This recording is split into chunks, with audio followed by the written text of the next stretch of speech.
কি খবৰ? দৰঙত বানপ্লাবিত গাঁও পৰিভ্ৰমণ আমচুৰ নাই চৰকাৰী সহায় সাহায্য একেৰাহে পৰি থকা নেৰানেপেৰা বৰষুণৰ ফলত ব্ৰহ্মপুত্ৰ আৰু ইয়াৰ উপনৈসমূহৰ পানী উফন্দি উঠাত প্ৰলয়ংকৰী বানৰ কবলত পৰিছে ৰাজ্যৰ অন্যান্য জিলাৰ লগতে দৰং জিলাও। দৰং জিলাৰ দলগাঁও আৰু মঙলদৈ সমষ্টিৰ ব্ৰহ্মপুত্ৰৰ দাঁতিকাষৰীয়াৰ ডিম্বুৰচৰ, ছাতিহাৰা, আটাকটা, শনিচৰ, কিৰাকাটা, মাগুৰমাৰী, বদলিচৰ, শ্ৰীৰামপুৰ, খেৰণী, ৰৌমাৰী আদিকে ধৰি অৰ্ধ শতাধিক গাঁও, হাজাৰ হাজাৰ বিঘা কৃষিভূমি বৰ্তমান পানীৰ তলত। বানৰ কবলত পৰি পশুধনৰ লগতে বানাক্ৰান্তই কক বকাইছে যদিও চকুমুদাৰ কুলিভাৰত মঙলদৈ আৰু দলগাঁও সমষ্টিৰ বিধায়ক ক্ৰমে গুৰুজ্যোতি দাস আৰু ইলিয়াছ আলী। জনপ্ৰতিনিধি আহৰি নাই যদিও দেওবাৰে দুয়োটা সমষ্টিত বানত কক বকাই থকা বানাক্ৰান্তক খবৰ ল'বলৈ উপস্থিত হয় আমচুৰ এটা প্ৰজাতিৰ দল।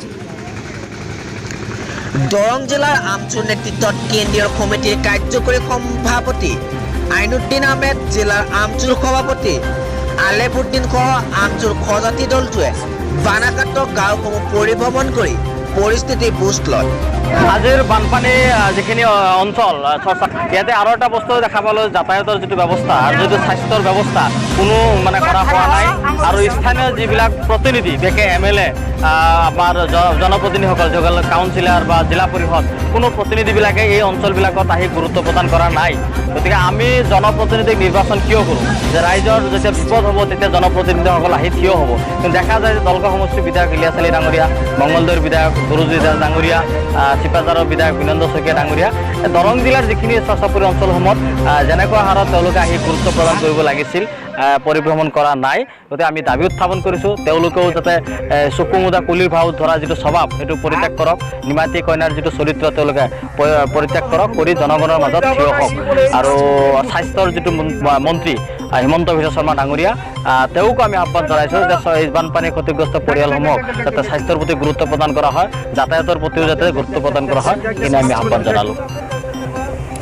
বানাক্ৰান্ত হৈ আছে, বিভিন্ন ধৰণৰ কৃষিভূমি পানীৰ তলত যা গৈছে, তেখেতসকলৰ ঘৰ বাৰী যা গৈছে।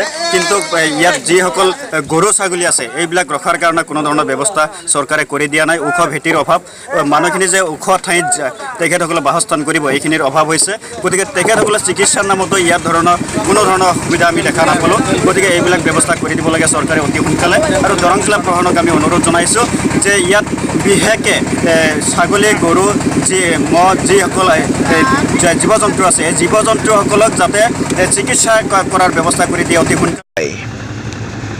দলগাঁৱৰ পৰা ছফিকুল ইছলামৰ ৰিপৰ্ট, দৈনিক গণবাৰ্তা।